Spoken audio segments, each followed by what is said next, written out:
इन दिनों काफी बातें हो रही जाति की फिर से एक बार। क्यों जरूरत पड़ गई उनको मैं तो नहीं जानता हूं, लेकिन अगर उनको जरूरत पड़ी है तो पहले जरा अपने गरिबान में झांके तो उनको पता चलेगा क्या किया है। दलित, पिछड़े और आदिवासी, कांग्रेस जन्मजात उनकी सबसे बड़ी विरोधी रही है।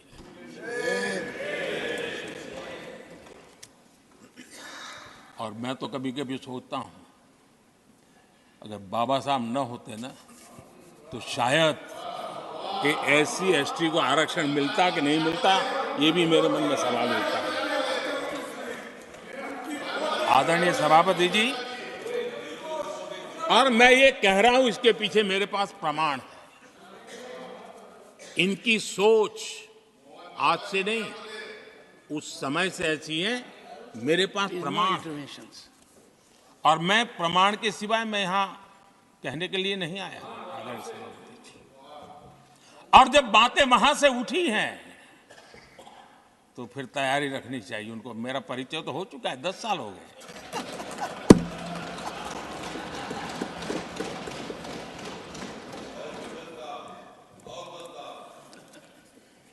एक बार, और मैं आदरपूर्वक नेहरू जी को इन दिनों ज्यादा याद करता हूं, क्योंकि हमारे साथियों की अपेक्षा रहती है कि जरा उनको तो बोलो, कुछ तो बोल रहा थे। अब देखिए, एक बार नेहरू जी ने एक चिट्ठी लिखी थी, और ये चिट्ठी मुख्यमंत्रियों को लिखी थी। मैं उसका अनुवाद पढ़ रहा हूं।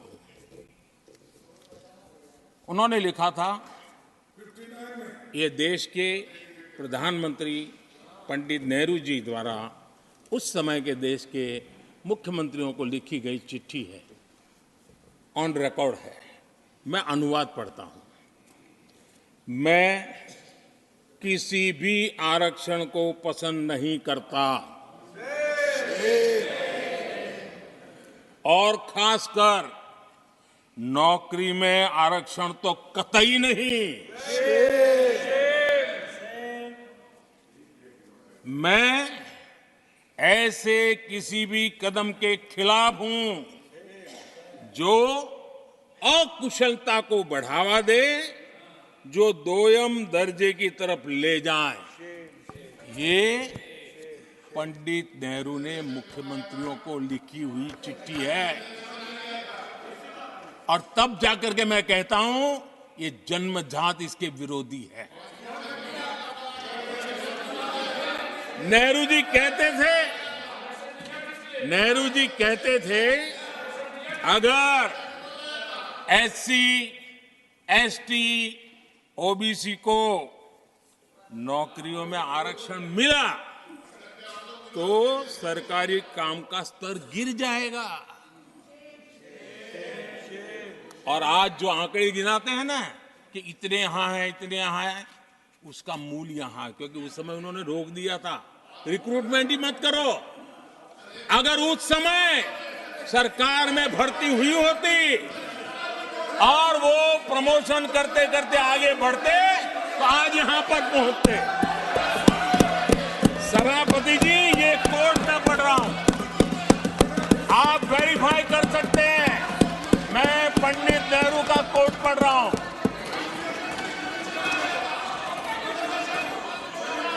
प्लीज।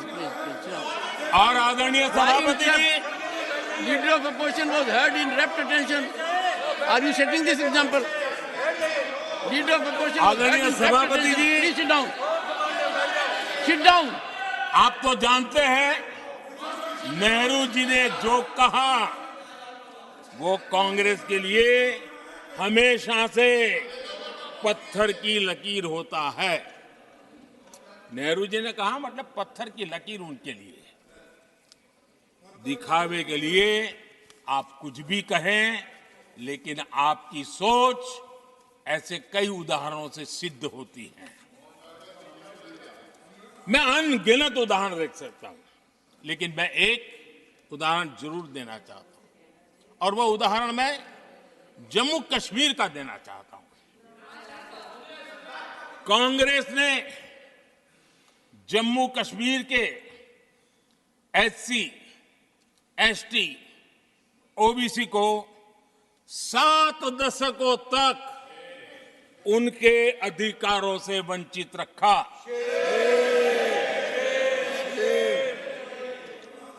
आर्टिकल 370 में हम कितनी जीतेंगे उसकी बात अभी नहीं कर रहा हूं। आर्टिकल 370 को निरस्त किया, तब जाकर के इतने दशकों के बाद एसटी, ओबीसी को वो अधिकार मिले जो देश के लोगों को बरसों से मिले हुए थे, उसको रोक के रखा था। जम्मू कश्मीर में फॉरेस्ट राइट्स एक्ट उनको प्राप्त नहीं था।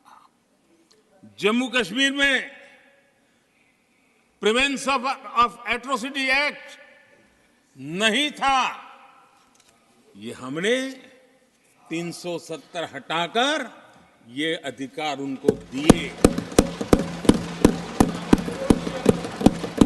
हमारे एससी समुदाय में भी सबसे पीछे पीड़ित कोई रहा तो हमारा वाल्मीकि समाज रहा, लेकिन हमारे वाल्मीकि परिवारों को भी 7 दशक के बाद भी जम्मू कश्मीर में रहे लोगों की सेवा करते रहे, लेकिन डोमिसाइल का अधिकार नहीं दिया गया। ये है। और मैं आज देश को भी अवगत करना चाहता हूं कि स्थानीय निकायों में, लोकल सेल्फ गवर्नमेंट्स में ओबीसी के आरक्षण का विधेयक भी कल 6 फरवरी को लोकसभा में भी पारित हुआ।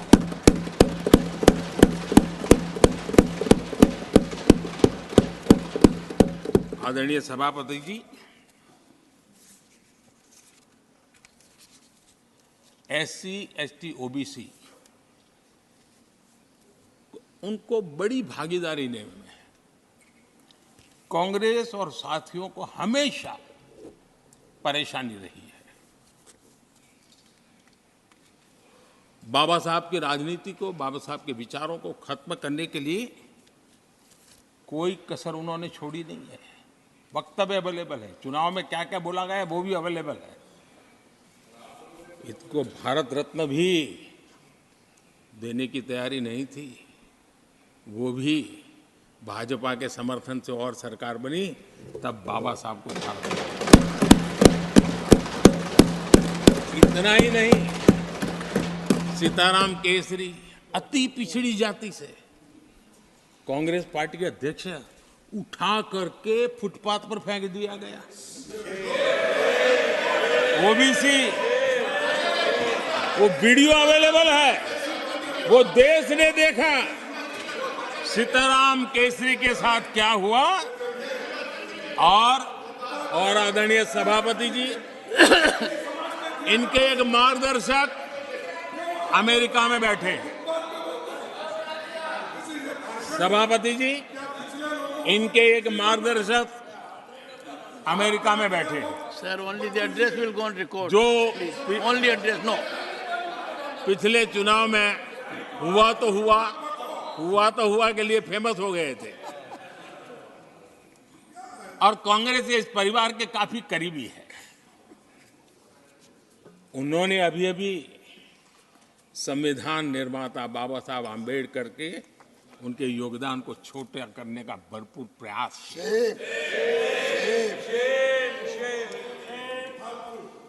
आदरणीय सभापति जी, देश में पहली बार एनडीए ने एक आदिवासी बेटी को राष्ट्रपति बनाने के लिए प्रस्ताव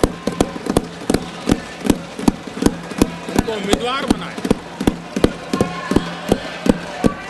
आपका हमसे वैचारिक विरोध हो वो एक बात है, अगर हमसे वैचारिक विरोध होता, आपने सामने कैंडिडेट खड़ा किया होता, मैं समझ सकता था, लेकिन वैचारिक विरोध नहीं था। क्यों? क्योंकि हमारे यहां से गया हुआ व्यक्ति आपने उम्मीदवार बनाया। इसलिए वैचारिक विरोध नहीं था, आपका विरोध एक आदिवासी बेटी के लिए था।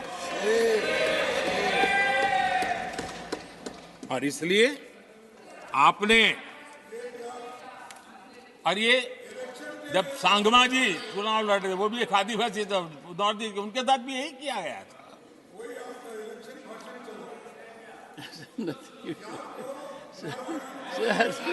और आज तक सभापति जी, राष्ट्रपति जी का अपमान करने की घटनाएं कम नहीं है।